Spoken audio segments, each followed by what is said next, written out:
Good morning friends. P S I free live ಕ್ಲಾಸಸ್ಗೆ ಸ್ವಾಗತ. ಇಂದಿನ ತರಗತಿಯಲ್ಲಿ ನಾವು ಭಾರತ ಸಂವಿಧಾನದ ಪಠ್ಯಕ್ರಮದಂತೆ ಮೊದಲ ಬಾರಿಗೆ ಭಾರತ ಸಂವಿಧಾನದ ಬೆಳವಣಿಗೆ, ರಚನೆ ಮತ್ತು ಮೂಲ ಇವುಗಳ ಬಗೆಗೆ ತಿಳ್ಕೊಳ್ಳೋಣ. ಈ ಒಂದು ಅಧ್ಯಾಯಕ್ಕೆ ಸಂಬಂಧಪಟ್ಟಂತೆ ಇದು ಮೊದಲನೇ ವಿಡಿಯೋ, ಹಾಗಾಗಿ ಇದನ್ನು ಭಾಗ 1 ಅಂತ ಕರೆಯೋಣ. ತರಗತಿಗಳನ್ನು ಪ್ರಾರಂಭ ಮಾಡುವ ಮೊದಲು ನಮ್ಮ ಮಾನಸಿಕ ಸಿದ್ಧತೆ, ನಮ್ಮ ಶ್ರದ್ಧೆ ಎರಡನ್ನೂ ನಾವು ನಮ್ಮೊಳಗಿಂದ ಬಡಿದೆಬ್ಬಿಸಿಕೊಳ್ಳುವಂಥದ್ದು ಅತ್ಯಂತ ಅನಿವಾರ್ಯ. ಹಾಗಾಗಿ ಈ ತುಣುಕುಗಳ ಮೂಲಕ ನಮ್ಮನ್ನು ನಾವು ಇನ್ಸ್ಪೈರ್ ಮಾಡಿಕೊಳ್ಳೋಣ. ಏನಕ್ಕಂತ ಹೇಳಿದ್ರೆ, ಇಟ್ಸ್ ಆಲ್ ಅಬೌಟ್ ಆ್ಯಟಿಟ್ಯೂಡ್. ನಮ್ಮ ಆ್ಯಟಿಟ್ಯೂಡ್ ನಮ್ಮ ಗುರಿ ಕಡೆಗೆ ಕರೆಕ್ಟಾಗಿರಬೇಕು, ಫೋಕಸ್ಡ್ ಆಗಿರಬೇಕು. ಆ ಒಂದು ದೃಷ್ಟಿಕೋನದಲ್ಲಿ ಈ ಒಂದು ಹೇಳಿಕೆಯನ್ನು ನಾವು ಮನದಟ್ಟು ಮಾಡ್ಕೋಬೋದು. ನಮ್ಮ ನಂಬಿಕೆಯನ್ನು 10 ಜನ ಒಪ್ಪುತ್ತಿಲ್ಲವೆಂಬ ಕಾರಣಕ್ಕೆ ನಮ್ಮ ನಂಬಿಕೆ ಸುಳ್ಳಾಗುವುದಿಲ್ಲ. ಇದರರ್ಥ, ನಾವೇನನ್ನು ಅಂದ್ಕೊಂಡಿದ್ದೀವೋ 10 ಜನ ಅದನ್ನು ಒಪ್ತಾನೆ ಇಲ್ಲ, ಇದು ನಡಿಲಿಕ್ಕೆ ಸಾಧ್ಯನೇ ಇಲ್ಲ, ಇವನೇನು ಹುಚ್ಚಿನ ಥರ ಮಾತಾಡ್ತಿದ್ದಾನೆ ಇವನು ಅಂತ ಅಂದ್ಬಿಟ್ರೆ ನಮ್ಮ ನಂಬಿಕೆ ಸುಳ್ಳಾಗಲಿಕ್ಕೆ ಸಾಧ್ಯ ಇಲ್ಲ. ನಮ್ಮ ನಂಬಿಕೆ ಅಚಲವಾಗಿರಬೇಕು, ಅದು ನಿಜ ಅಂತ ನಮಗೆ ಗೊತ್ತಿರಬೇಕು, ಅದು ನಡೆದೇ ತೀರುತ್ತೆ ಅನ್ನೋ ಒಂದು ಆತ್ಮವಿಶ್ವಾಸ ನಮ್ಮಲ್ಲಿರಬೇಕು. ಹಾಗಾಗಿ ನಾನು ನಿಮ್ಗೇನು ಹೇಳ್ತೀನಿ ಅಂತ ಹೇಳಿದ್ರೆ, ಬಿಲೀವ್ ಇನ್ ಯುವರ್ ಸೆಲ್ಫ್. ನಿಮ್ಮ ಮೇಲೆ ನಿಮಗೆ ನಂಬಿಕೆ ಇರಲಿ.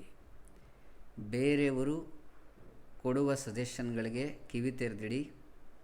ಅದನ್ನು ಅನಲೈಸ್ ಮಾಡ್ತಕ್ಕಂಥ, ಅದು ಸಾಧ್ಯ ಇಲ್ವಾ ಅಂತಕ್ಕಂಥ ಆಲೋಚನೆಗಳನ್ನ, ನಿರ್ಧಾರಗಳನ್ನು ಮಾಡ್ತಕ್ಕಂಥ ವಿವೇಚನಾ ಸಾಮರ್ಥ್ಯ ನಿಮಗಿರಲಿ. So believe in yourself in the first secret to success. ನಿಮಗೆ ಯಶಸ್ಸು ಸಿಗಬೇಕು ಅಂತಿದ್ದರೆ ನಿಮ್ಮ ಮೇಲೆ ನಿಮಗೆ ನಂಬಿಕೆ ಇರಬೇಕು. ಆ ನಂಬಿಕೆಯ ಮೂಲಕ ನಾವು ಇಂದಿನ ತರಗತಿಯನ್ನು ಕಲೀಲಿಕ್ಕೆ ಪ್ರಾರಂಭ ಮಾಡೋಣ. ಈ ತರಗತಿಯಲ್ಲಿ ಯಾವುದೇ ಪ್ರಶ್ನೆಗಳನ್ನು ಕೇಳಿದ್ರೂ ಕೂಡ ಆನ್ಸರ್ ಮಾಡ್ತಕ್ಕಂಥ ಒಂದು ಸಾಮರ್ಥ್ಯ ನಿಮಗೆ ಬರಲಿದೆ ಅನ್ನೋ ನನ್ನ ನಂಬಿಕೆಯಿಂದ ಈ ತರಗತಿಯನ್ನು ನಾನು ಪ್ರಾರಂಭ ಮಾಡ್ತಾಯಿದ್ದೀನಿ. ಭಾರತ ಸಂವಿಧಾನದ ಬೆಳವಣಿಗೆ, ರಚನೆ ಮತ್ತು ಮೂಲ. ಸಂವಿಧಾನ ಅಂದರೆ ಏನು? ಅದರ ಬೆಳವಣಿಗೆ ಹೇಗಾಯಿತು? ಯಾರು ರಚಿಸಿದ್ರು? ಮೂಲ ಎಲ್ಲಿಂದ ತಗೊಂಡ್ರು? ಈ ಎಲ್ಲ ಪ್ರಶ್ನೆಗಳಿಗೆ, ಕುತೂಹಲಗಳಿಗೆ ಈ ಅಧ್ಯಾಯದಲ್ಲಿ ಉತ್ತರವನ್ನು ನಾವು ಕಂಡುಕೊಳ್ಳೋಣ. ಮೊದಲಿಗೆ ಸಂವಿಧಾನ ಅಂತಕ್ಕಂಥ ಒಂದು ಪದ ಎಲ್ಲಿಂದ ಬಂತು ಅಂತ ಹೇಳಿದರೆ, ಇದು ಲ್ಯಾಟಿನ್ ಭಾಷೆಯ ಒಂದು ಪದ. ಲ್ಯಾಟಿನ್ನಲ್ಲಿ ಕಾನ್ಸ್ಟಿಟ್ಯೂರೈ ಅಂತಕ್ಕಂಥ ಒಂದು ಪದದಿಂದ ಕಾನ್ಸ್ಟಿಟ್ಯೂಷನ್ ಅಂತಕ್ಕಂಥ ಒಂದು ಪದವನ್ನು ಡಿರೈವ್ ಮಾಡಿಕೊಳ್ಳಾಯಿತು. ಕಾನ್ಸ್ಟಿಟ್ಯೂಷನ್ ಅನ್ನೋ ಪದದ ಕನ್ನಡ ಅರ್ಥ ಸಂವಿಧಾನ. ಇದರ ಅರ್ಥ ಏನು? ಕಾನ್ಸ್ಟಿಟ್ಯೂರೆ ಅಂತ ಅಂದರೆ ಏನು ಅರ್ಥ ಅಂತ ಹೇಳಿದ್ರೆ, ಟು ಎಸ್ಟಾಬ್ಲಿಷ್, ಸ್ಥಾಪಿಸುವ ಸಲುವಾಗಿ. ಏನನ್ನು ಸ್ಥಾಪಿಸೋದು ಅಥವಾ ಏನನ್ನು ಎಸ್ಟಾಬ್ಲಿಷ್ ಮಾಡೋದು ಅಂತ ಹೇಳಿದ್ರೆ, ಯಾವುದೇ ಒಂದು ದೇಶದ ಕಾನೂನುಗಳನ್ನು, ಸರ್ಕಾರವನ್ನು, ಅಧಿಕಾರಗಳನ್ನು, ತತ್ವಗಳನ್ನು, ಕಾನೂನು ಚೌಕಟ್ಟನ್ನು ಸ್ಥಾಪಿಸಬೇಕು ಅಂತ ಹೇಳಿದ್ರೆ ಎಲ್ಲಿಂದನೋ ಒಂದು ಅಧಿಕಾರ ಬೇಕಲ್ಲ, ಆ ಅಧಿಕಾರವನ್ನು ನೀಡುವಂಥದ್ದೇ ಸಂವಿಧಾನ. ಹಾಗಾಗಿ ಸಂವಿಧಾನಕ್ಕೆ ವಿಶೇಷವಾದ ಕಾನೂನು ಪಾವಿತ್ರ್ಯತೆಯನ್ನು ಕೊಡಲಾಗಿದೆ. ಸಂವಿಧಾನಕ್ಕೆ ಮಿಗಿಲಾಗಿ ನಮ್ಮ ದೇಶದಲ್ಲಿ ಅಥವಾ ಯಾವುದೇ ಒಂದು ದೇಶದಲ್ಲಿ ಅತಿ ಹೆಚ್ಚಿನ ಸ್ಥಾನದಲ್ಲಿ ಇರಲಿಕ್ಕೆ ಯಾವುದೂ ಸಾಧ್ಯವಿಲ್ಲ. ಏನಕ್ಕಂತ ಹೇಳಿದ್ರೆ, ಈ ಸಂವಿಧಾನದ ಆಧಾರದ ಅಡಿಯಲ್ಲೇ ಅಥವಾ ಸಂವಿಧಾನವು ನಿರ್ದೇಶನ ಮಾಡಿರುವ ನಿರ್ದೇಶನಗಳ ಅಡಿಯಲ್ಲೇ ಸರ್ಕಾರವು ಪ್ರತಿಯೊಂದು ಕಾನೂನುಗಳನ್ನು, ತಿದ್ದುಪಡಿಗಳನ್ನು, ಚೌಕಟ್ಟುಗಳನ್ನು, ಆಡಳಿತಾತ್ಮಕ ಕಾರ್ಯಗಳನ್ನು, ಅಧಿಕಾರವನ್ನು ಚಲಾಯಿಸ್ತಕ್ಕಂಥ ಪ್ರತಿಯೊಂದು ಹಕ್ಕನ್ನು ಸಂವಿಧಾನ ಪ್ರದಾನ ಮಾಡಿದ ರೀತಿಯಲ್ಲೇ ನಡೆಸಬೇಕಾಗತ್ತೆ. ಅದೇ ರೀತಿಯಲ್ಲಿ ಆ ದೇಶದ ಅಥವಾ ನಮ್ಮ ದೇಶದ ಪ್ರತಿಯೊಬ್ಬ ಪ್ರಜೆಗೂ ಸಂವಿಧಾನಾತ್ಮಕ ಬದ್ಧವಾದ ಹಕ್ಕು ಮತ್ತು ಜವಾಬ್ದಾರಿ ಖಂಡಿತ ಇರುತ್ತೆ. ಅದರ ಪ್ರಕಾರನೇ ನಾವು ನಡ್ಕೋಬೇಕಾಗತ್ತೆ. ಇಂತಹ ಒಂದು ಸಂವಿಧಾನವನ್ನು ನಮ್ಮ ದೇಶದಲ್ಲಿ ಹೇಗೆ ರಚನೆ ಮಾಡಲಾಯಿತು ಮತ್ತು ಇದು ಯಾವ ಮೂಲಗಳಿಂದ ಕಾನೂನಾಗಿ ಬೆಳವಣಿಗೆ ಆಯ್ತಾ ಬಂತು, ಮತ್ತು ನಮ್ಮ ಸಂವಿಧಾನದ ರೂಪುರೇಷೆಗಳಲ್ಲಿ ಯಾವೆಲ್ಲ ಹಿಂದಿನ ಕಾನೂನುಗಳು ಒಂದು ಪ್ರಮುಖ ಮೈಲುಗಲ್ಲುಗಳಾಗಿ ಸಂವಿಧಾನದ ರೂಪಿಗೆ ಅಥವಾ ಸಂವಿಧಾನ ರೂಪುಗೊಳ್ಳುವಿಕೆಗೆ ಕಾರಣ ಆದವು, ಅದನ್ನು ನೋಡೋಣ. ಸೊ ಮುಂದಿನ ಹೆಡ್ಡಿಂಗಲ್ಲಿ ಅಡಿಯಲ್ಲಿ ನಾವೇನನ್ನು ಓದ್ತೀವಿ ಅಂತ ಹೇಳಿದ್ರೆ, ಸಾಂವಿಧಾನಿಕ ಬೆಳವಣಿಗೆಯಲ್ಲಿ ಅಂದರೆ ಸಂವಿಧಾನದ ಬೆಳವಣಿಗೆಯಲ್ಲಿ ಪ್ರಮುಖ ಮೈಲುಗಲ್ಲುಗಳಾದಂತಹ ಸ್ವಾತಂತ್ರ್ಯ ಪೂರ್ವಕ್ಕೆ ಇದ್ದಂತಹ ಆ್ಯಕ್ಟ್ಗಳು, ಮಸೂದೆಗಳು, ಕಾನೂನುಗಳು ಏನಿದ್ದೋ ಅದನ್ನು ನೋಡೋಣ. ಮೊದಲಿಗೆ ರೆಗ್ಯುಲೇಟಿಂಗ್ ಆ್ಯಕ್ಟ್ 1773, 1773ರ ರೆಗ್ಯುಲೇಟಿಂಗ್ ಆ್ಯಕ್ಟ್ ಬಗ್ಗೆ. ಇದು ಸಂವಿಧಾನದ ಬೆಳವಣಿಗೆಯ ದೃಷ್ಟಿಯಲ್ಲಿ ಯಾವೆಲ್ಲ ಅಂಶಗಳು ಈ ಆ್ಯಕ್ಟ್ ಅಡಿಯಲ್ಲಿ ನಮಗೆ ಪೂರಕವಾಗಿದ್ವು ಅನ್ನುವಂಥದ್ದನ್ನು ಮಾತ್ರ ನಾವಿಲ್ಲಿ ಪಟ್ಟಿ ಮಾಡಿದ್ದೀವಿ. ಇದನ್ನು ಓದ್ತಾ ಜೊತೆಗೇ ಇದರ ಬಗ್ಗೆ ಏನೆಲ್ಲ ಕ್ವಶನ್ಗಳನ್ನ ಕೇಳ್ಬೋದು ಅನ್ನೋದ್ರ ಬಗ್ಗೆನೂ ಕೂಡ ನಾವು ಲಿಸ್ಟ್ ಔಟ್ ಮಾಡ್ತಾ ಹೋಗೋಣ.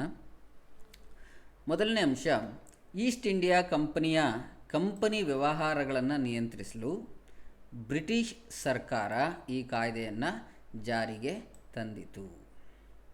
ಕಂಪನಿಯ ವ್ಯವಹಾರಗಳನ್ನು ನಿರ್ವಹಿಸಲಿಕ್ಕೋಸ್ಕರ, ನಿಯಂತ್ರಣ ಮಾಡಲಿಕ್ಕೋಸ್ಕರ ರೆಗ್ಯುಲೇಟಿಂಗ್ ಆ್ಯಕ್ಟ್ ಜಾರಿಗೆ ಬಂತು 1773ರಲ್ಲಿ. ಈ ಆ್ಯಕ್ಟ್ ಮೂಲಕ ಬಂಗಾಳದ ಗವರ್ನರ್ ಹುದ್ದೆಯನ್ನು ಬಂಗಾಳದ ಗವರ್ನರ್ ಜನರಲ್ ಅಂತ ಕರೆಯಲಾಯಿತು.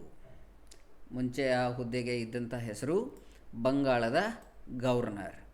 ಈ ಆ್ಯಕ್ಟ್ ಮೂಲಕ ಆ ಹುದ್ದೆಯನ್ನು ಬಂಗಾಳದ ಗವರ್ನರ್ ಜನರಲ್ ಅಂತ ಕರೆಯಲಾಯಿತು.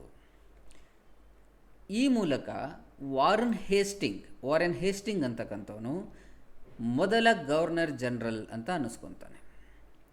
ಸೊ ವಾರನ್ ಹೇಸ್ಟಿಂಗ್ ಯಾವ ಕಾಯ್ದೆಯ ಮೂಲಕ ಮೊದಲ ಗವರ್ನರ್ ಜನರಲ್ ಆದನು ಅಂತ ಕೇಳಿದ್ರೆ ಕ್ವಶನು ರೆಗ್ಯುಲೇಟಿಂಗ್ ಆ್ಯಕ್ಟ್ 1773 ಹೇಳ್ಬೋದು. ಈ ಕಾಯ್ದೆಯ ಮೂಲಕನೇ ಕಲ್ಕತ್ತಾದಲ್ಲಿ ಸರ್ವೋಚ್ಚ ನ್ಯಾಯಾಲಯವನ್ನು ಪ್ರಾರಂಭಿಸಲಾಯಿತು. ಆ ನಂತರ ಬಂದಿದ್ದು pits India 1784. Pits India 1784 act ಬಗ್ಗೆ ತಿಳ್ಕೊಬೇಕಂತ ಹೇಳಿದ್ರೆ, ಇದು ಬ್ರಿಟಿಷ್ ಸರ್ಕಾರದ ನೇರ ನಿಯಂತ್ರಣಕ್ಕೆ ಭಾರತೀಯ ವ್ಯವಹಾರಗಳನ್ನು ಸೇರಿಸಿದ ಒಂದು ಕಾಯ್ದೆಯಾಗಿದೆ. ಭಾರತದ ವ್ಯವಹಾರಗಳನ್ನು ಬ್ರಿಟಿಷ್ ಸರ್ಕಾರ ನೇರವಾಗಿ ನಿಯಂತ್ರಣಕ್ಕೆ ತೆಗೆದುಕೊಂಡ ಕಾಯ್ದೆ ಅಂತ ಹೇಳಿದ್ರೆ ಪಿಟ್ಸ್ ಇಂಡಿಯಾ ಆ್ಯಕ್ಟ್. ನಿಯಂತ್ರಣ ಮಂಡಳಿಯನ್ನು ಸ್ಥಾಪಿಸಲಾಗುತ್ತೆ ಈ ಕಾಯ್ದೆಯ ಮೂಲಕ. ಹಾಗೆ ನಾನು ಮುಂದಿನ ಸ್ಲೈಡ್ಗೆ ಹೋಗೋದಕ್ಕಿಂತ ಮುಂಚೆ ಇದರಲ್ಲಿ ನೀವು ಏನೆಲ್ಲ ಕ್ವಶನ್ಸ್ಗಳನ್ನ ಕೇಳ್ಬೋದು ಅನ್ನೋದ್ರ ಬಗ್ಗೆ ಒಂದು ಅನಲೈಸ್ ಮಾಡೋಣ. ಕೇಳ್ಬೋದು ಕ್ವಶನ್ ಏನಂತ, ಕಂಪನಿಯ ವ್ಯವಹಾರಗಳನ್ನು ನಿಯಂತ್ರಿಸಲು ಬ್ರಿಟಿಷ್ ಸರ್ಕಾರವು ತಂದ ಕಾಯ್ದೆಯ ಹೆಸರೇನು? ರೆಗ್ಯುಲೇಟಿಂಗ್ ಆ್ಯಕ್ಟ್ 1773 ಆನ್ಸರ್ ಹೇಳ್ಬೋದು. ಅದೇ ರೀತಿ ಬಂಗಾಳದ ಗವರ್ನರ್ ಜನರಲ್ ಹುದ್ದೆಯನ್ನು ತಂದಂತಹ ಮಸೂದೆ ಯಾವುದು ಅಥವಾ ಕಾನೂನು ಯಾವುದು? ಆವಾಗಲೂ ಕೂಡ ನೀವು ರೆಗ್ಯುಲೇಟಿಂಗ್ ಆ್ಯಕ್ಟ್ 1773 ಅಂತ ಹೇಳ್ಬೋದು. ಇನ್ನೊಂದು ಕ್ವಶನು, ಯಾವ ಕಾಯ್ದೆಯ ಮೂಲಕ ಅಥವಾ ಯಾವ ಆ್ಯಕ್ಟ್ ಮೂಲಕ ವಾರನ್ ಹೇಸ್ಟಿಂಗ್ಸ್ ಮೊದಲ ಗವರ್ನರ್ ಜನರಲ್ ಆದನು ಅಂತ ಕೇಳಿದಾಗ ಆವಾಗಲೂ ಕೂಡ ರೆಗ್ಯುಲೇಟಿಂಗ್ ಆ್ಯಕ್ಟ್ 1773 ಅದೇ ಆನ್ಸರ್ ಆಗುತ್ತೆ. ಯಾವ ಕಾಯ್ದೆಯ ಮೂಲಕ ಕಲ್ಕತ್ತಾದಲ್ಲಿ ಸರ್ವೋಚ್ಚ ನ್ಯಾಯಾಲಯವನ್ನು ಸ್ಥಾಪಿಸಲಾಯಿತು ಅಂತ ಕೇಳಿದ್ರೆ ಆವಾಗಲೂ ಕೂಡ ನೀವೇನು ಹೇಳ್ಬೋದು, ರೆಗ್ಯುಲೇಟಿಂಗ್ ಆ್ಯಕ್ಟ್. ಈ ಅಂಶಗಳನ್ನು ಮಿಕ್ಸ್ ಮಾಡಿ ಕೂಡ ಇನ್ನೊಂದು ಕ್ವಶನನ್ನು ಕ್ರಿಯೇಟ್ ಮಾಡ್ಬೋದು. ರೆಗ್ಯುಲೇಟಿಂಗ್ ಆ್ಯಕ್ಟ್ 1773ಗೆ ಕುರಿತಂತೆ ಈ ಕೆಳಗಿನ ಅಂಶಗಳನ್ನು ಪರಿಗಣಿಸಿ ಅಂತ ಕೊಟ್ಟು, ಈ ಕಂಪನಿಯ ವ್ಯವಹಾರಗಳ ನಿಯಂತ್ರಣದ ಬಗ್ಗೆ, ಬಂಗಾಳದ ಗವರ್ನರ್ ಬಗ್ಗೆ, ವಾರನ್ ಹೇಸ್ಟಿಂಗ್ಸ್ ಬಗ್ಗೆ, ಸರ್ವೋಚ್ಚ ನ್ಯಾಯಾಲಯದ ಬಗ್ಗೆ ಅಂಶಗಳನ್ನು ಕೊಟ್ಟು ಇನ್ನೊಂದು ಯಾವುದೋ ಒಂದು ತಪ್ಪು ಉತ್ತರವನ್ನು ಇದರಲ್ಲಿ ಹಾಕಿ ನೀವು ಪರಿಗಣಿಸಬೇಕಾದಂತಹ 1, 2, 3, 4, 5 ಈ ಮೇಲಿನವುಗಳಲ್ಲಿ ಯಾವ ಕರೆಕ್ಟ್ ಇವೆ, ಸರಿ ಇವೆ ಅಂತ ಕೇಳ್ತಾರಲ್ಲ ಕ್ವಶನು, ಆ ಥರದ ಕ್ವಶನ್ಗಳನ್ನು ಇದರಲ್ಲಿ ಮಾಡ್ಬೋದು.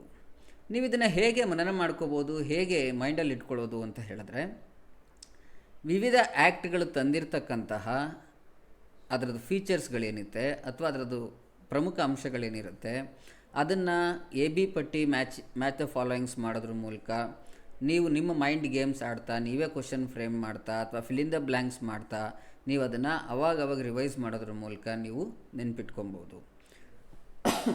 ಒಂದು ಸರಿ ಕ್ವಶನ್ಸ್ಗಳು ಕ್ರಿಯೇಟ್ ಮಾಡುವಾಗ ಒಂದು ಸರಿ ಓದೋದಂಗೆ ಆಗುತ್ತೆ. ಆ ಕ್ವಶನ್ಸ್ಗಳಿಗೆ ಒಂದು ದಿನ ಬಿಟ್ಟು ನೀವು ಆನ್ಸರ್ ಮಾಡಲಿಕ್ಕೆ ಪ್ರಯತ್ನ ಪಟ್ರಿ ನೀವು ಮೈಂಡಲ್ಲಿರ್ತಕ್ಕಂಥ ಅಂಶಗಳನ್ನು ರಿವೈಸ್ ಮಾಡ್ದಂಗೆ ಆಗುತ್ತೆ. ನಿಮ್ಮ ಜ್ಞಾಪಕ ಶಕ್ತಿಯನ್ನು ರಿವೈಸ್ ಮಾಡಿದಾಗುತ್ತೆ.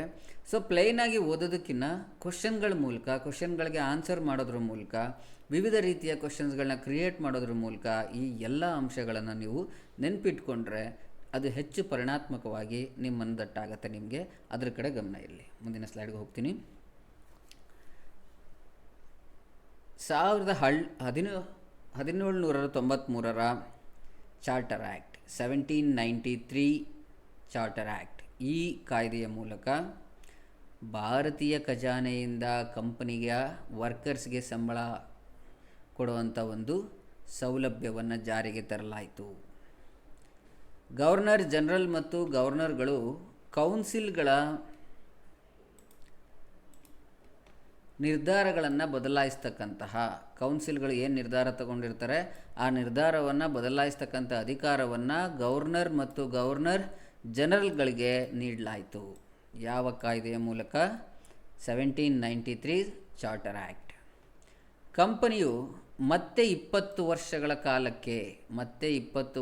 ಕಾಲಕ್ಕೆ ಭಾರತದೊಂದಿಗೆ ವ್ಯಾಪಾರದ ಏಕಸ್ವಾಮ್ಯವನ್ನು ಪಡೆದುಕೊಂಡಿತು. ಯಾವ ಕಾಯ್ದೆಯ ಮೂಲಕ ಭಾರತದಲ್ಲಿ ವ್ಯಾಪಾರದ ಏಕಸ್ವಾಮ್ಯವನ್ನು 20 ವರ್ಷಗಳವರೆಗೆ ಕಂಪನಿಯು ವಿಸ್ತರಿಸಿಕೊಂಡಿತು ಅಂತ ಕ್ವಶನ್ ಕೇಳಿದ್ರೆ 1793 ಚಾರ್ಟರ್ ಆ್ಯಕ್ಟ್ ಅಂತ ಹೇಳ್ಬೋದು. 1833 ಚಾರ್ಟರ್ ಆ್ಯಕ್ಟ್ ಬಗ್ಗೆ ಈಗ ಅದು ಹೇಗೆ ಒಂದು ಮೈಲಿಗಲ್ಲಾಗುತ್ತೆ? ಬಂಗಾಳದ ಗವರ್ನರ್ ಜನರಲನ್ನು ಭಾರತದ ಗವರ್ನರ್ ಜನರಲ್ ಅಂತ ಕರೆಯಲಾಯಿತು. ನೋಡಿ, ನೀವು ಇಲ್ಲಿ ಕ್ವಶನ್ಸ್ನ ಯಾವ ರೀತಿ ಚೇಂಜ್ ಮಾಡ್ಕೋಬೋದು ಅಂತ. ಭಾರತದ ಗವರ್ನರ್ ಜನರಲನ್ನು ಸೃಷ್ಟಿ ಮಾಡಿದಂಥ ಕಾಯ್ದೆ ಯಾವುದು, ಮತ್ತು ಬಂಗಾಳದ ಗವರ್ನರ್ ಜನರಲನ್ನು ಭಾರತದ ಜನರಲ್ ಆಗಿ ಸೃಷ್ಟಿ ಮಾಡಿದ ಕಾಯ್ದೆ ಯಾವುದು? ಈ ಥರ ಕನ್ಫ್ಯೂಸಿಂಗ್ ಕ್ವಶನನ್ನು ಕೇಳ್ಬೋದು. ಜೊತೆಗೆ ಮೊದಲ ಗವರ್ನರ್ ಜನರಲನ್ನು ಸೃಷ್ಟಿ ಮಾಡಿದ ಕಾಯ್ದೆ ಯಾವುದು, ಭಾರತದ ಗವರ್ನರ್ ಜನರಲನ್ನು ಸೃಷ್ಟಿ ಮಾಡಿದ ಕಾಯ್ದೆ ಯಾವುದು? ಈ ಥರ ಕ್ವಶನ್ಗಳನ್ನ ಟ್ವಿಸ್ಟ್ ಮಾಡಿ ಕೇಳ್ಬೋದು. ಸೊ ನೀವು ಆ ಟ್ವಿಸ್ಟಿಂಗ್, ಆ ವಾಕ್ಯ ರಚನೆಯಲ್ಲಿರ್ತಕ್ಕಂಥ ಟ್ವಿಸ್ಟ್ಗಳನ್ನ ಗಮನದಲ್ಲಿಟ್ಕೊಂಡು ಆನ್ಸರ್ ಮಾಡಬೇಕಾಗುತ್ತೆ. ಲಾರ್ಡ್ ವಿಲಿಯಂ ಬೆಂಟಿಂಕ್ ಭಾರತದ ಮೊದಲ ಗವರ್ನರ್ ಜನರಲ್ ಆದನು. ಮೊದಲ ಗವರ್ನರ್ ಜನರಲ್ ಬೇರೆ, ಭಾರತದ ಮೊದಲ ಗವರ್ನರ್ ಜನರಲ್ ಬೇರೆ. ಸೊ ಈ ವಿಷಯಕ್ಕೆ ಸಂಬಂಧಪಟ್ಟ ಹಾಗೆ ನಿಮಗೆ ಕನ್ಫ್ಯೂಷನ್ಸ್ ಕ್ರಿಯೇಟ್ ಆಗುತ್ತೆ. ಆ ಥರದಲ್ಲಿ ಆನ್ಸರ್ಸ್ನ ಮಾಡಬಾರ್ದು. ಕರೆಕ್ಟಾಗಿ ಓದಿ ಅನಲೈಸ್ ಮಾಡಿ ಜ್ಞಾಪಕದಲ್ಲಿ ಇಟ್ಕೊಂಡು ಆನ್ಸರ್ ಮಾಡಬೇಕು. ಈ ಕಾಯ್ದೆಯು ಭಾರತದಲ್ಲಿ ಬ್ರಿಟಿಷ್ ಆಡಳಿತವನ್ನು ಕೇಂದ್ರೀಕರಿಸಿತು. ಸೆಂಟ್ರಲೈಸ್ಡ್ ಬ್ರಿಟಿಷ್ ಗವರ್ನಮೆಂಟ್ ಫಾರ್ಮ್ ಆಯಿತು ಚಾರ್ಟರ್ ಆ್ಯಕ್ಟ್ 1833 ಮೂಲಕ. ಬ್ರಿಟಿಷ್ ಭಾರತಾದ್ಯಂತ ಅಧಿಕಾರವನ್ನು ಹೊಂದಿರುವ ಭಾರತ ಸರ್ಕಾರವನ್ನು ರಚಿಸಲಾಯಿತು. ಭಾರತ ಸರ್ಕಾರ ಅಂತಕ್ಕಂಥದ್ದು ಚಾರ್ಟರ್ ಆ್ಯಕ್ಟ್ 1833 ಮೂಲಕ ಜಾರಿಗೆ ಬಂತು. ಈಸ್ಟ್ ಇಂಡಿಯಾ ಕಂಪನಿ ಚಹಾ ವ್ಯಾಪಾರ ಮತ್ತು ಚೀನಾ ವ್ಯಾಪಾರದ ಏಕಸ್ವಾಮ್ಯವನ್ನು ಕಳೆದುಕೊಳ್ಳುತ್ತೆ. ಈಸ್ಟ್ ಇಂಡಿಯಾ ಕಂಪನಿಯಿಂದ ಬ್ರಿಟಿಷ್ ಗವರ್ನಮೆಂಟ್ಗೆ ಆ ಏಕಸ್ವಾಮ್ಯತೆ ಹೋಗುತ್ತೆ. ಭಾರತೀಯ ನಾಗರಿಕ ಸೇವೆಗಳನ್ನು ಸ್ಥಾಪಿಸಲಾಗುತ್ತೆ. UPSC ಸಿವಿಲ್ ಸರ್ವಿಸ್ ಏನಿದೆ, ಇದು ಇವಾಗಲೂ ಇರ್ತಕ್ಕಂಥ ಸಿವಿಲ್ ಸರ್ವಿಸ್ UPSC ಇದೇನಿದೆ, ಇದು ಚಾರ್ಟರ್ ಆ್ಯಕ್ಟ್ 1833 ಮೂಲಕ ನಮ್ಮಲ್ಲಿಗೆ ಬಂದಿದ್ದು. Next charter act 1853. ಇದರ ಮೂಲಕ ನಮ್ಮ ಸಂವಿಧಾನಕ್ಕೆ ನಾವು ಏನೆಲ್ಲ ರೂಪುರೇಷೆಗಳನ್ನು ರೂಪಿಸ್ಕೊಂಡಿದ್ದೀವಿ ಅನ್ನೋದ್ರ ಬಗ್ಗೆ. ಗವರ್ನರ್ ಜನರಲ್ ಕೌನ್ಸಿಲ್ನಲ್ಲಿ ಶಾಸಕಾಂಗ ಮತ್ತು ಕಾರ್ಯಾಂಗದ ಕಾರ್ಯಗಳನ್ನು ಪ್ರತ್ಯೇಕಗೊಳಿಸಲಾಯಿತು. ನಮ್ಮ ಸಂವಿಧಾನವು, ಪ್ರಸ್ತುತ ಸಂವಿಧಾನವು ಕೂಡ ಶಾಸಕಾಂಗ, ಕಾರ್ಯಾಂಗ ಮತ್ತು ನ್ಯಾಯಾಂಗವನ್ನು ಪ್ರತ್ಯೇಕಗೊಳಿಸಿದೆ. ಒಂದಕ್ಕೊಂದು ಅವಲಂಬಿತವಾಗಿಲ್ಲ, ಒಂದರ ಮೇಲೊಂದು ಓವರ್ ರೈಡ್ ಮಾಡೋ ಹಾಗಿಲ್ಲ. ಆ ಥರ ಸ್ವತಂತ್ರವಾದ ಪ್ರತ್ಯೇಕವಾದ ಅಧಿಕಾರಗಳನ್ನು ಶಾಸಕಾಂಗ, ಕಾರ್ಯಾಂಗ ಮತ್ತು ನ್ಯಾಯಾಂಗಕ್ಕೆ ನೀಡಿದೆ. ಇದು ಈ ಚಾರ್ಟರ್ ಆ್ಯಕ್ಟಿಂದನೇ ಬಂದಂತಹ ಒಂದು ಥೀಮ್ ಅಂತ ನಾವು ಅಂದ್ಕೊಬೋದು. ಭಾರತೀಯ ನಾಗರಿಕ ಸೇವೆಗಳಿಗೆ ಮುಕ್ತ ಸ್ಪರ್ಧೆಯನ್ನು ನೀಡಲಾಯಿತು. ಚಾರ್ಟರ್ ಆ್ಯಕ್ಟ್ 1833 ಮೂಲಕ ಮುಕ್ತ ಸ್ಪರ್ಧೆಯನ್ನು ನೀಡಲಾಯಿತು. ಮುಂಚೆ ಇಂಗ್ಲೀಷರು ಮಾತ್ರ, ಬ್ರಿಟಿಷರು ಮಾತ್ರ ಈ ಸ್ಪರ್ಧೆಯಲ್ಲಿ ಭಾಗವಹಿಸಲಿಕ್ಕೆ ಅರ್ಹತೆಯನ್ನು ಪಡೆದಿದ್ದರು. ಈಗ ಯಾರು ಬೇಕಾದರೂ ಸ್ಪರ್ಧೆ ಮಾಡ್ಬೋದು ಅನ್ನೋವಂಥ ಒಂದು ಅವಕಾಶವನ್ನು ಈ ಚಾರ್ಟರ್ ಆ್ಯಕ್ಟ್ 1833 ಮೂಲಕ ನೀಡಲಾಯಿತು. ಇದ್ರ ಬಗ್ಗೆನೇ ಎಷ್ಟೊಂದು ಕ್ವಶನ್ಗಳನ್ನ ನೀವು ಕ್ರಿಯೇಟ್ ಮಾಡ್ಬೋದು. ಈ ಕಂಪನಿಯ ನಿರ್ದೇಶಕರ ಪ್ರೋತ್ಸಾಹಧನ, ಎನ್ಕರೇಜಿಂಗ್ ಮನಿ ಅಂತ ಏನು ಕೊಡ್ತಾಯಿದ್ರು, ಕಂಪನಿ ನಿರ್ದೇಶಕರಿಗೆ ಅದನ್ನು ಚಾರ್ಟರ್ ಆ್ಯಕ್ಟ್ 1833 ಮೂಲಕ ಕೊನೆ ಮಾಡಲಾಯಿತು.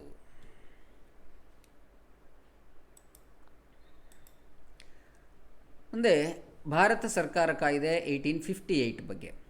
ಇದನ್ನು ಭಾರತದ ಉತ್ತಮ ಸರ್ಕಾರಕ್ಕಾಗಿ ಕಾಯ್ದೆ ಅಂತ ಕರೆಯಲಾಯಿತು. ಕೇಳ್ಬೋದು ಇದ್ರ ಬಗ್ಗೆ ಕ್ವಶನು. ಯಾವ ಕಾಯ್ದೆಯನ್ನು ಭಾರತದ ಸರ್ಕಾರಕ್ಕಾಗಿ ಕಾಯ್ದೆ ಎಂದು ಕರೆಯಲಾಗುತ್ತೆ? ಭಾರತ ಸರ್ಕಾರಕ್ಕಾಗಿ ಒಂದು ಉತ್ತಮ ಕಾಯ್ದೆಯಾಗಿ ಯಾವ ಕಾಯ್ದೆಯನ್ನು ಪರಿಗಣಿಸಲಾಯಿತು ಅಂತ ಕೇಳಿದ್ರೆ, ಅಥವಾ ಜಾರಿ ಮಾಡಲಾಯಿತು ಕೇಳಿದ್ರೆ, ಭಾರತ ಸರ್ಕಾರ ಕಾಯ್ದೆ 1858. ಕಂಪನಿ ಆಡಳಿತ ಕೊನೆಗೊಂಡು ಬ್ರಿಟಿಷ್ ರಾಣಿಯ ಆಡಳಿತ ಈ ಕಾಯ್ದೆಯ ಮೂಲಕ ಪ್ರಾರಂಭ ಆಗುತ್ತೆ. ಬ್ರಿಟಿಷ್ ರಾಣಿಯ ಅಧಿಕಾರವನ್ನು ಚಲಾಯಿಸಲು ಭಾರತದಲ್ಲಿ ರಾಜ್ಯ ಕಾರ್ಯದರ್ಶಿ, ಸ್ಟೇಟ್ ಸೆಕ್ರೆಟರಿ ಅಂತ ಹೇಳ್ತಾರೆ, ಈ ರಾಜ್ಯ ಕಾರ್ಯದರ್ಶಿಯನ್ನು ನೇಮಿಸಲಾಗುತ್ತೆ. ಅವನು ಬ್ರಿಟಿಷ್ ಕ್ಯಾಬಿನೆಟ್ನ ಸದಸ್ಯನಾಗಿದ್ದು 15 ಸದಸ್ಯರೊಂದಿಗೆ ಕೌನ್ಸಿಲ್ ಆಫ್ ಇಂಡಿಯಾದ ಕೌನ್ಸಿಲ್, 15 ಸದಸ್ಯರಿರ್ತಕ್ಕಂಥ ಇಂಡಿಯಾದ ಕೌನ್ಸಿಲ್ ಅವನಿಗೆ ಸಹಾಯ ಮಾಡ್ತಾಯಿತ್ತು. ಸೊ ಇಲ್ಲಿ ನಮ್ಮಲ್ಲಿ ಇರ್ತಕ್ಕಂಥ minister and council of ministers ಅಂತಕ್ಕಂಥ ಒಂದು ಕಾನ್ಸೆಪ್ಟ್ ಎಲ್ಲಿಂದ ಬಂದಿದೆ ಅಂತ ನೀವು ಇವಾಗ ಅರ್ಥ ಮಾಡ್ಕೋಬೋದು. ಗವರ್ನರ್ ಜನರಲ್ ಬ್ರಿಟಿಷ್ ರಾಣಿಯ ಏಜೆಂಟ್ ಆಗಿರ್ತಾನೆ ಮತ್ತು ಈ ಕಾಯ್ದೆಯ ನಂತರ ಆತನನ್ನು ಭಾರತದ ವೈಸರಾಯ್ ಅಂತ ಕರೆಯಲಾಗುತ್ತೆ. ಭಾರತದ ವೈಸರಾಯ್. ಲಾರ್ಡ್ ಕ್ಯಾನಿಂಗ್ ಭಾರತದ ಮೊದಲ ವೈಸರಾಯ್. ಸೊ ತುಂಬ ಈಸಿಯಾಗಿ ನೀವು ಫೈಂಡ್ ಔಟ್ ಮಾಡ್ಕೊಳ್ಳುವಂಥದ್ದು ಇವುಗಳ ಮೂಲಕ. ಭಾರತದ ಮೊದಲ ಗವರ್ನರ್ ಯಾರು, ಭಾರತದ ಮೊದಲ ಗವರ್ನರ್ ಜನರಲ್ ಯಾರು, ಭಾರತದ ಮೊದಲ ವೈಸರಾಯ್ ಯಾರು, ಇದನ್ನು ಫೈಂಡ್ ಔಟ್ ಮಾಡ್ಕೋಬೋದು. ಇದರ ಜೊತೆಗೆ ಆ್ಯಕ್ಟ್ಗಳ ಪ್ರಕಾರ ಅವುಗಳಿರ್ತಕ್ಕಂಥ ಫೀಚರ್ಸ್ಗಳ ಪ್ರಕಾರ ಈ ಕೆಳಗಿನವುಗಳನ್ನು ಪರಿಗಣಿಸಿ ಅಂತ ಬರ್ತಕ್ಕಂಥ ಕ್ವಶನ್ಗಳನ್ನ ನೀವು ಹೆಚ್ಚು ಹೆಚ್ಚು ಫ್ರೇಮ್ ಮಾಡೋದ್ರ ಮೂಲಕ ಈ ವಿಷಯಗಳನ್ನು ಮನದಟ್ಟು ಮಾಡ್ಕೊಬೋದು. ಮುಂದಿನ ಕಾಯ್ದೆ ಇಂಡಿಯನ್ ಕೌನ್ಸಿಲ್ ಆ್ಯಕ್ಟ್ 1861. ಭಾರತದಲ್ಲಿ ಸಂಸದೀಯ ವ್ಯವಸ್ಥೆ ಪ್ರಾರಂಭ ಆಗುತ್ತೆ ಈ ಕಾಯ್ದೆಯ ಮೂಲಕ. ಸಂಸತ್ತು ಮತ್ತು ಸಂಸದೀಯ ವ್ಯವಸ್ಥೆ. ಭಾರತೀಯರು ಶಾಸಕಾಂಗದ ಅನಧಿಕೃತ ಸದಸ್ಯರು, ಅಧಿಕೃತ ಅಲ್ಲ ಅನಧಿಕೃತ ಸದಸ್ಯರಾಗಿ ಆಯ್ಕೆಯಾಗ್ಬೋದಿತ್ತು. ಇದ್ರ ಮೂಲಕ ಅಧಿಕಾರದ ವಿಕೇಂದ್ರೀಕರಣವನ್ನು ಪ್ರಾರಂಭಿಸಲಾಯಿತು. ಡಿಸೆಂಟ್ರಲೈಸೇಷನ್ ಆಫ್ ಪವರ್ಸ್ ಅಂತ ಏನು ಹೇಳ್ತೀವಿ, ವಿಕೇಂದ್ರೀಕರಣವನ್ನು ಈ ಇಂಡಿಯನ್ ಕೌನ್ಸಿಲ್ ಆ್ಯಕ್ಟ್ ಮೂಲಕ ಪ್ರಾರಂಭ ಮಾಡಲಾಯಿತು. ಭಾರತದಲ್ಲಿ ಅಧಿಕಾರದ ವಿಕೇಂದ್ರೀಕರಣ ಜಾರಿಗೆ ಬಂದಂತಹ ಕಾಯ್ದೆಯನ್ನು ಹೆಸರಿಸಿ ಅಂತ ಕೇಳಿದ್ರೆ ಇಂಡಿಯನ್ ಕೌನ್ಸಿಲ್ ಆ್ಯಕ್ಟ್ ಅಂತ ಹೇಳ್ಬೋದು. ಭಾರತದಲ್ಲಿ ಸಂಸದೀಯ ವ್ಯವಸ್ಥೆಯನ್ನು ಪ್ರಾರಂಭ ಮಾಡಲು ಅನುಕೂಲಕರವಾದಂತಹ ಕಾಯ್ದೆಯನ್ನು ತಿಳಿಸಿ ಅಂತ ಹೇಳಿದ್ರೆ ಇಂಡಿಯನ್ ಕೌನ್ಸಿಲ್ ಆ್ಯಕ್ಟ್ ಅಂತ ಹೇಳ್ಬೋದು. ಯಾವ ಕಾಯ್ದೆಯ ಮೂಲಕ ಭಾರತೀಯರು ಶಾಸಕಾಂಗದ ಅನಧಿಕೃತ ಸದಸ್ಯರಾದರು ಅಂತ ಕೇಳಿದ್ರೆ ಇಂಡಿಯನ್ ಕೌನ್ಸಿಲ್ ಆ್ಯಕ್ಟ್ ಅಂತ ಹೇಳ್ಬೋದು. ಅದೇ ರೀತಿ 1859ರಲ್ಲಿ ಲಾರ್ಡ್ ಕ್ಯಾನಿಂಗ್ ಪರಿಚಯಿಸಿದಂತಹ ಪೋರ್ಟ್ಫೋಲಿಯೋ ನಿಮಗೆ ಗೊತ್ತಿದೆ. ಇವಾಗ ಒಂದೊಂದು ಮಿನಿಸ್ಟ್ರಿಗೆ ಒಂದೊಂದು ಪೋರ್ಟ್ಫೋಲಿಯೋ ಅಂತೇನು ಹೇಳ್ತೀವಿ. ಈ ವ್ಯವಸ್ಥೆಯನ್ನು ಇಂಟ್ರೊಡ್ಯೂಸ್ ಮಾಡಿದ್ರು ಯಾರು? Lord canning. ಎಷ್ಟರಲ್ಲಿ ಅಂತ ಹೇಳಿದ್ರೆ 1859. ಮುಂದಿನ ಆ್ಯಕ್ಟ್ ಇಂಡಿಯನ್ ಕೌನ್ಸಿಲ್ ಆ್ಯಕ್ಟ್ 1892.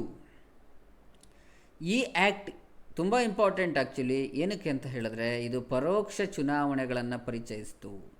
ಇವಾಗ ನಾವು ಪರೋಕ್ಷ ಚುನಾವಣೆಗಳ ಮೂಲಕ ರಾಷ್ಟ್ರಪತಿಗಳನ್ನು ಆಯ್ಕೆ ಮಾಡ್ತೀವಿ, ನಿಮಗೆ ಗೊತ್ತಿದೆ. ಸೊ ಆ ಥರ ಪರೋಕ್ಷ ಚುನಾವಣೆಗಳನ್ನು ಪರಿಚಯ ಮಾಡಲಾಯಿತು ಇಂಡಿಯನ್ ಕೌನ್ಸಿಲ್ ಆ್ಯಕ್ಟ್ ಮೂಲಕ. ಗವರ್ನರ್ ಜನರಲ್ ಸದಸ್ಯರನ್ನು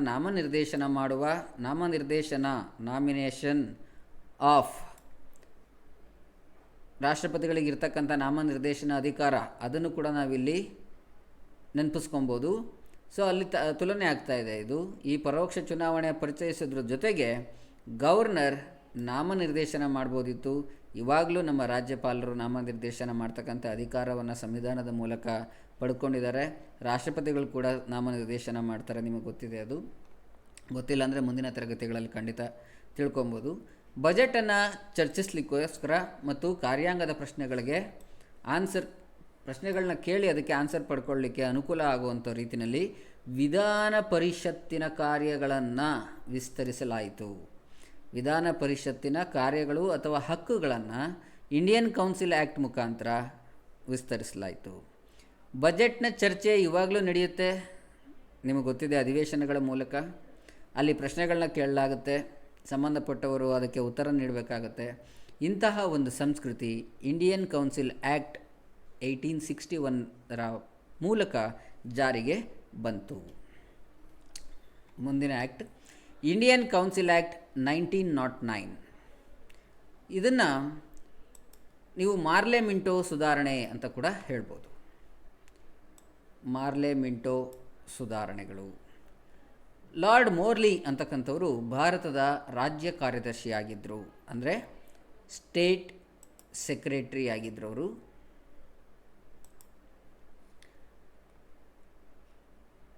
ಇವರು ಮತ್ತು ಲಾರ್ಡ್ ಮಿಂಟೋ ಅಂತಕ್ಕಂಥವರು ಭಾರತದ ವೈಸರಾಯ್ ಆಗಿದ್ದರು.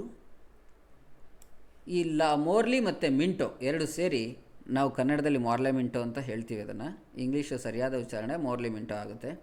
ಸೊ ಈ ಮಾರ್ಲೆ ಮಿಂಟೋ ಇಬ್ಬರು ಸೇರಿ ಆಗಿದ್ದಂತಹ ಇಂಡಿಯನ್ ಕೌನ್ಸಿಲ್ ಆ್ಯಕ್ಟ್ ಇದನ್ನು ಜಾರಿಗೆ ಮಾಡಿದ್ದು ಸುಧಾರಣೆಗಳನ್ನು. ಕೇಂದ್ರೀಯ legislative councils, central legislative council ಅಧಿಕಾರಿಗಳು ಬಹುಮತದೊಂದಿಗೆ ಸಾಮ್ರಾಜ್ಯಶಾಹಿ ಲೆಜಿಸ್ಲೇಟಿವ್ ಕೌನ್ಸಿಲ್ ಆಯಿತು. ಮುಂಚೆ ಇದ್ದಿದ್ದು ಕೇಂದ್ರೀಯ ಲೆಜಿಸ್ಲೇಟಿವ್ ಕೌನ್ಸಿಲ್ ಅಂತ. ಈ ಕಾಯ್ದೆ ಬಂದ ನಂತರ ಸಾಮ್ರಾಜ್ಯಶಾಹಿ ಲೆಜಿಸ್ಲೇಟಿವ್ ಕೌನ್ಸಿಲ್ ಅಂತ ಚೇಂಜ್ ಆಗುತ್ತೆ. ಪ್ರಾಂತೀಯ ಶಾಸಕಾಂಗ ಮಂಡಳಿಗಳು ಬಹುಪಾಲು ಅಧಿಕೃತವಲ್ಲದ ಸದಸ್ಯರನ್ನು ಹೊಂದಿದ್ವು. ಅದರಲ್ಲಿ ಸತ್ಯೇಂದ್ರ ಪ್ರಸಾದ್ ಸಿನ್ಹಾ ಅಂತಕ್ಕಂಥವರು ವೈಸರಾಯ್ ಕಾರ್ಯಕಾರಿ ಮಂಡಳಿಗೆ ಸೇರಿದ ಮೊದಲ ಭಾರತೀಯರಾಗಿದ್ದರು. ಯಾರವರು? ಮೊದಲ ಭಾರತೀಯ. ವೈಸರಾಯ್ ಕಾರ್ಯಕಾರಿ ಮಂಡಳಿಗೆ ಸೇರಿದ ಮೊದಲ ಭಾರತೀಯ ಯಾರು ಅಂತ ಹೇಳಿದ್ರೆ ಸತ್ಯೇಂದ್ರ ಪ್ರಸಾದ್ ಸಿನ್ಹಾ. ಪ್ರತ್ಯೇಕ ಮತದಾರರ ವ್ಯವಸ್ಥೆಯೊಂದಿಗೆ ಮುಸ್ಲಿಮರಿಗೆ ಕೋಮು ಪ್ರಾತಿನಿಧ್ಯವನ್ನು, ಮುಸ್ಲಿಂ ಕಮ್ಯುನಿಟಿಗೆ ಮಾತ್ರ ಕಮ್ಯುನಲ್ ಒಂದು ಥಿಂಕನ್ನು ಪರಿಚಯ ಮಾಡಿದಂತಹ ಶ್ರೇಯಸಿ ಮಾರ್ಲೆ ಮಿಂಟೋ ಅವ್ರಿಗೆ ಸೇರುತ್ತೆ. ಅದನ್ನು ಕಾನೂನುಬದ್ಧ ಕೂಡ ಗೊಳಿಸ್ತಾರವರು. ಹಾಗಾಗಿ ಲಾರ್ಡ್ ಮಿಂಟೋನ ಕೋಮು ಮತದಾರರನ್ನು ಸೃಷ್ಟಿಸಿದವ ಅಂತ ಕರೀತಾರೆ. ಕೇಳ್ಬೋದು, ಕೋಮು ಮತದಾರರನ್ನು ಸೃಷ್ಟಿಸಿದ ವ್ಯಕ್ತಿ ಯಾರು? ಲಾರ್ಡ್ ಮಿಂಟೋ ಅಂತ ಹೇಳ್ಬೋದು. ಮುಂದಿನ ಕಾಯ್ದೆ ಭಾರತ ಸರ್ಕಾರದ ಕಾಯ್ದೆ 1919 ಅಥವಾ ಮಾಂಟೆಗ್ ಚೆಲ್ಮ್ಸ್ಫೋರ್ಡ್ ಸುಧಾರಣೆಗಳು ಅಂತ ಹೇಳ್ತೀವಿ. ಮಾಂಟೆಗೋ ಚೆಲ್ಮ್ಸ್ಫೋರ್ಡ್ ಅಂತ ಹೇಳ್ತೀವಿ ಕನ್ನಡದಲ್ಲಿ ಹೇಳುವಾಗ ನಾವು. ಮಾಂಟೆಗ್ ಅವರು ಭಾರತದ ರಾಜ್ಯ ಕಾರ್ಯದರ್ಶಿಯಾಗಿದ್ದರು, ಅಂದರೆ state secretary of British government. ಮತ್ತು ಲಾರ್ಡ್ ಚೆಲ್ಮ್ಸ್ಫೋರ್ಡ್ ಅವರು ಭಾರತದ ವೈಸರಾಯ್ ಆಗಿದ್ದರು. ಒಬ್ಬ ವೈಸರಾಯ್ ಮತ್ತು ಇನ್ನೊಬ್ಬರು ಸ್ಟೇಟ್ ಸೆಕ್ರೆಟರಿ. ಇವರಿಬ್ಬರು ಸೇರಿ ಕೆಲವು ಸುಧಾರಣೆಗಳನ್ನು ಮಾಡಿದ್ರು ಭಾರತ ಸರ್ಕಾರ ಕಾಯ್ದೆಯ ಮೂಲಕ. ಆ ಸುಧಾರಣೆಗಳಲ್ಲಿ ಪ್ರಮುಖವಾದ ಅಂಶಗಳೇನು ಅಂತ ಹೇಳಿದ್ರೆ, ಪ್ರಾಂತೀಯ ವಿಷಯಗಳಿಂದ ಕೇಂದ್ರೀಯ ವಿಷಯಗಳನ್ನು ಪ್ರತ್ಯೇಕ ಮಾಡಲಾಯಿತು. ಇವಾಗ ನಾವೇನು ಓದ್ತೀವಿ, ಸ್ಟೇಟ್ ಲಿಸ್ಟ್, ಸೆಂಟ್ರಲ್ ಲಿಸ್ಟ್ ಮತ್ತು ಕನ್ಕರೆಂಟ್ ಲಿಸ್ಟ್ ಅಂತ, ಆ ಲಿಸ್ಟ್ ಅಂತಕ್ಕಂಥ ಒಂದು ಪರಿಕಲ್ಪನೆ ಕ್ರಿಯೇಟ್ ಆಗಿದ್ದು ಈ ಕಾಯ್ದೆಯ ಮೂಲಕ. ಈ ಸ್ಟೇಟ್ ಲಿಸ್ಟನ್ನೇ ನಾವು ಪ್ರಾಂತೀಯ ಸಬ್ಜೆಕ್ಟ್ಸ್ ಅಥವಾ ಪ್ರಾಂತೀಯ ವಿಷಯಗಳು ಅಂತ ಹೇಳ್ತಾ ಇರೋದು. ಈ ಪ್ರಾಂತೀಯ ವಿಷಯಗಳನ್ನು ವರ್ಗಾಯಿಸಲು ಮತ್ತು ಕಾಯ್ದಿರಿಸಲಾಯಿತು. ಟ್ರಾನ್ಸ್ಫರ್ ಮಾಡ್ಬೋದಿತ್ತು, ಇಲ್ಲ ರಿಸರ್ವ್ ಮಾಡ್ಕೋಬೋದಿತ್ತು. ಆ ಒಂದು ಹಕ್ಕನ್ನು, ಅಧಿಕಾರವನ್ನು ಈ ಕಾಯ್ದೆ ಕೊಡ್ತು. ವರ್ಗಾವಣೆಗೊಂಡ ವಿಷಯಗಳನ್ನು ಶಾಸಕಾಂಗಕ್ಕೆ ಜವಾಬ್ದಾರರಾಗಿರುವ ಮಂತ್ರಿಗಳ ಸಹಾಯದಿಂದ ರಾಜ್ಯಪಾಲರು ನಿರ್ವಹಿಸ್ತಾ ಇದ್ದರು. ಯಾವ ವಿಷಯಗಳನ್ನು ಟ್ರಾನ್ಸ್ಫರ್ ಮಾಡಲಾಗ್ತಾಯಿತ್ತೋ ಸೆಂಟ್ರಲ್ಲಿಂದ ಸ್ಟೇಟ್ಗೆ ಅಥವಾ ಪ್ರಾಂತ್ಯಗಳಿಂದ ಸಾಮ್ರಾಜ್ಯಶಾಹಿಗೆ ಆಗ್ತಾಯಿತ್ತು, ಅದಂಥದನ್ನು ನೋಡ್ತಾ ಇದ್ದವರು, ನಿರ್ವಹಣೆ ಮಾಡ್ತಿದ್ದಂಥವರು ರಾಜ್ಯಪಾಲರು. ಕಾಯ್ದಿರಿಸಿದ ವಿಷಯಗಳು, ರಿಸರ್ವ್ಡ್ ಸಬ್ಜೆಕ್ಟ್ಸ್ ಏನಿತ್ತು, ಅದಕ್ಕೆ ಸಂಬಂಧಪಟ್ಟಂತೆ ಯಾರು ಶಾಸಕಾಂಗಕ್ಕೆ ಜವಾಬ್ದಾರರಲ್ಲದ ರಾಜ್ಯಪಾಲರು ಮತ್ತು ಕಾರ್ಯಕಾರಿ ಮಂಡಳಿ ಏನಿತ್ತು ಅವು ಈ ಕಾಯ್ದಿರಿಸಿದ ವಿಷಯಗಳನ್ನು ನಿರ್ವಹಿಸ್ತಾ ಇದ್ವು. ರಾಜಪ್ರಭುತ್ವ ಅಥವಾ ದ್ವಿಸರ್ಕಾರ ಪದ್ಧತಿ, ಈ ವ್ಯವಸ್ಥೆಯನ್ನು, ಡ್ಯುಯಲ್ ಗವರ್ನಮೆಂಟ್ ಪಾಲಿಸಿ ಏನಿದೆ ನಮ್ಮಲ್ಲಿ, ಕೇಂದ್ರ ಸರ್ಕಾರ ಮತ್ತು ರಾಜ್ಯ ಸರ್ಕಾರ ಅಂತ ಎರಡೆರಡು ಸರ್ಕಾರಗಳನ್ನು ನಾವು ಭಾರತೀಯರು ಒಳಗೊಂಡಿದ್ದೀವಿ. ಇಂಥ ಒಂದು ಪದ್ಧತಿಯನ್ನು ಅಥವಾ ಒಂದು ವ್ಯವಸ್ಥೆಯನ್ನು ಭಾರತ ಸರ್ಕಾರದ ಕಾಯ್ದೆಯ ಮೂಲಕ ಪರಿಚಯಿಸಲಾಯಿತು.